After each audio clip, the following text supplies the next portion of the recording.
የዓለም የምግብ ኢንዱስትሪ ከሚስጥራዊው ማርኬቲንግ አንስቶ እስከ ሚስጥራዊው አሰራር ድረስ ብዙ ከኛ የተደበቁ ነገሮችን የያዘ ሲሆን ታዲያ እኛም ለዛሬ በምዕራባውያን ዘንድ የተለመዱና አሁን እኛም ሀገር ላይ እየታዩ ያሉ አንዳንድ ከምግብ ጠረጴዛ ላይ ከማይጠፉ በርካታ ምግቦች ጀርባ ያለን አንዳንድ ሚስጥር ልናካፍላችሁ ነውና አብራችሁ ቆዩ።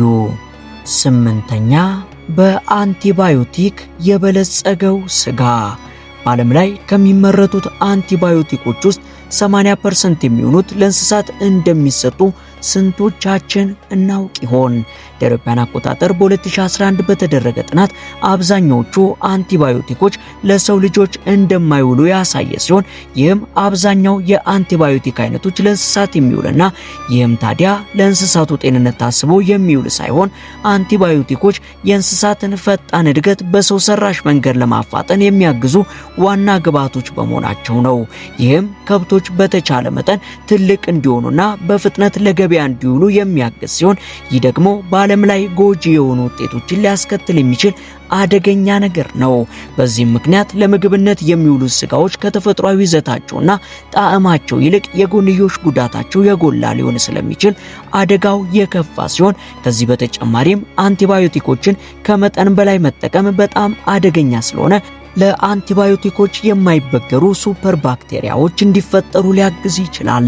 ይህ ደግሞ ለሰው ልጆችም ሆነ ለእንስሳቱ ጤና አስጊ ያደርገዋል።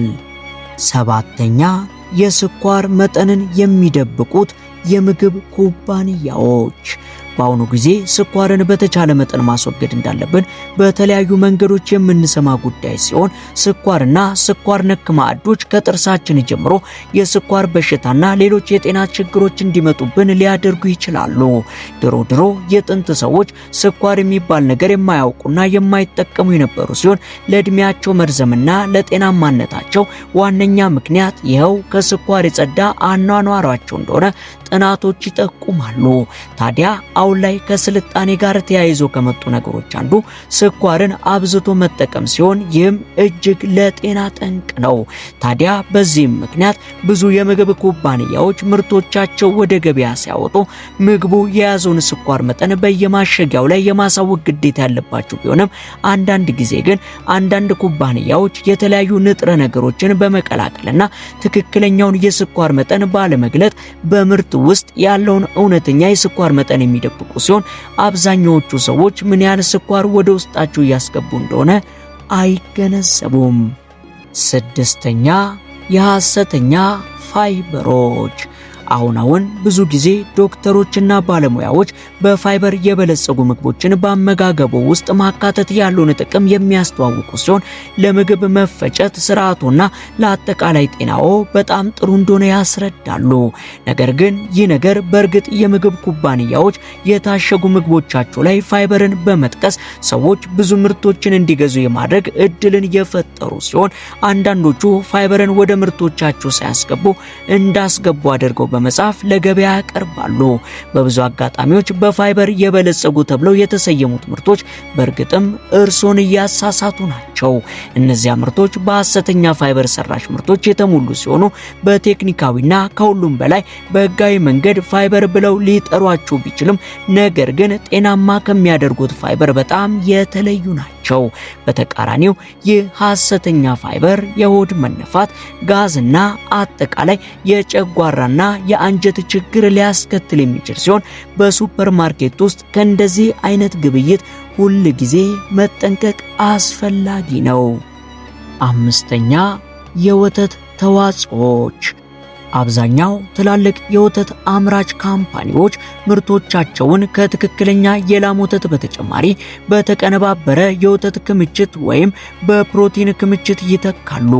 ይህም ገንዘብ ለመቆጠብና የአቅርቦት ችግር ሲሆን በዚህም ምክንያት ከእንደዚህ አይነት የወተት ምርት የሚወጣን የመጨረሻውን ምርት አይብ ብለው ሊጠሩት አይችሉም። ስለዚህ አይብ ምርት የሚለው ቃል ይጠቀማሉ እንጂ ትክክለኛ የወተት አይብ አይደሉም።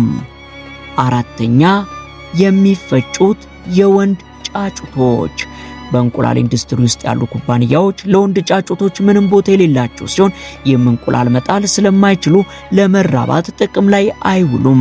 በተጨማሪም ለስጋ ሊራቡ የማይችሉ ሲሆን ይህም ምክንያቱም እንቁላል የሚጥሉ ዶሮዎችና ለስጋ ከሚጠቀሙባቸው የተለዩ ናቸው። ለዚህም ነው እንደተፈለፈሉ ወዲያውኑ የወንድ ጫጩቶች በቀጥታ ወደ መፍጫ ማሽን የሚላኩት። ሶስተኛ ላሞችና በቆሎ። ለላሞች በቆሎ መብላት ፈጽሞ ተፈጥሯዊ አይደለ ሲሆን በሺህ ለሚቆጠሩ ዓመታት በሳር አመጋገብ ላይ ያሉ ሲሆን በቆሎን የመፍጨት ሂደት ለነርሱ ያልተለመደ ሲሆን በትክክል ካልተሰራ እንስሳውን ሊገድለው የሚችል ሲሆን በተለይም ከበቆሎ ጋር ብዙ አንቲባዮቲኮች ካልተመገቡ ከዚህ ጋር ተያይዞ ትልቅ የኢኮላይ ባክቴሪያ ችግር ያለ ሲሆን ኢኮላይ በአንዳንድ ሁኔታዎች ገዳይ ሊሆን የሚችል ባክቴሪያ ነው። ላሞች በቆሎ በሚመገቡበት ጊዜ በአንጀታቸው ውስጥ ብዙ ኢኮላይ የሚያመርቱ ሲሆን ይህ የምንበላው ስጋ የመበከል ትልቅ አደጋን ይፈጥራል። በወለል ማጽጃዎች ውስጥ የሚገኘው ተመሳሳይ አሞኒያ በእርሶ የተፈጨ የበሬ ስጋ ውስጥ ሊኖር የሚችል ሲሆን እንዲሁም በርገሮች ውስጥ እስከ 15% ሊሆን ይችላል። ሁለተኛ ዶሮዎችና ለውጣቸው። ኩባንያዎች በተቻለ መጠን ብዙ ስጋና ትርፍ የሚያገኙበት መንገድ አንዱ የዶሮዎች እርባታ ሲሆን ይህም የመራቢያ ዘዴዎች ተፈጥሯዊ ዶሮዎችን ሱፐር ወደሆኑ የዶሮ ዘሮች ወይንም አውራ ዶሮዎች ቀይሯቸዋል። ይህም ዶሮዎቹ በፍጥነት እንዲያድጉና ብዙ ስጋ እንዲያመርቱ ተደርገው የሚወጡ ሲሆን የዘመናዊ የስጋ ዶሮዎች ብሮይለር ዶሮ ተብለው የሚጠሩት ከ60 ዓመታት በፊት ከነበሩት ዶሮዎች 80 በመቶ የሚበልጡና ዝርያቸው የተሻሻሉ ናቸው። ለምሳሌ ዶሮን ስንመለከት እድሜው 112 ቀናት ሲሆነው ከመታረዱ በፊት 1.2 ኪሎ ግራም ያህል ይመዝን ነበር። በአሁኑ ጊዜ 2.6 ኪሎ ግራም የሚመዝን ሲሆን ከ47 ቀናት በኋላ ብቻ ይታረዳሉ። የሆነበት ምክንያት የህይወታቸውን ሁሉንም ለገበያ በማሰብ ስለሚቆጣጠራቸው ሲሆን ይህም በፍጥነት እንዲያድጉና በአጭር ጊዜ ውስጥ ትልቅ እንዲሆኑ ያደርጋቸዋል። አንደኛ ሽሪምፖች። በዓለም ዙሪያ ሽሪምፖችን በብዛት ከሚሸጡ ሀገራት መካከል ታይላንድና ኢንዶኔዥያ ግንባር ቀደም ሲሆኑ ከነዚህ ሀገራት የሚወጡ አብዛኛው የሽሪምፕ ዝርያዎች በአንድ አይነት ሁኔታ እንዲያድጉ ያደረጋቸው ሲሆን እነዚህም የተጨናነቁና በአንቲባዮቲኮች፣ ጸረ ተባይ መድኃኒቶች በተሞሉ እርሻዎች ውስጥ ማደጋቸው ሁኔታውን ከባድና አደገኛ ያደርገዋል። ሽሪምፖች በብዛት የሚያድጉት ጸረ ተባይ ኬሚካሎችን ባረፈባቸው እርሻዎች ረግረጋማ ስፍራ ላይ ሲሆን ታዲያ የሚያስገርመው ጸረ ተባይ መድኃኒቶችን መጠቀማቸው ሳይሆን ጥቅም ላይ ከሚውሉት ጸረ ተባይ መድኃኒቶች ውስጥ አብዛኞቹ እንደ አሜሪካ ባሉ ሀገራት የታገዱና ጥቅም ላይ የማይውሉ አደገኛ ጸረ ተባይ መድኃኒቶች መሆናቸው ነው። ከዚህ በተጨማሪም የሚራቡበት ስፍራ በጣም ጥቅጥቅ ያሉና ቆሻሻ ስለሆኑ ብዙ ሽሪምፖች በዛ ውስጥ የሚሞቱ ሲሆን ይህም የባሰ ከነዚህ ሀገራት የሚወጡ ሽሪምፖችን አደገኛ ያደርጋቸዋል። እናም ምንም እንኳን ይህ ነገር በውጭ ዓለም የተለመደና የቆየ ቢሆንም አሁን ላይ ግን እኛም ሀገር አንዳንዶቹ እየተለመዱ እየመጡ ነውና የምንመገባቸው ነገሮች ላይ ጥንቃቄ እናድርግ እያልኩኝ የዛሬን አበቃው። አብራችሁን ስለነበራችሁ ከልብ እናመሰግናለን። በቀጣይ ቪዲዮ እስከምንገናኝ ድረስ ቸር ቆዩልን።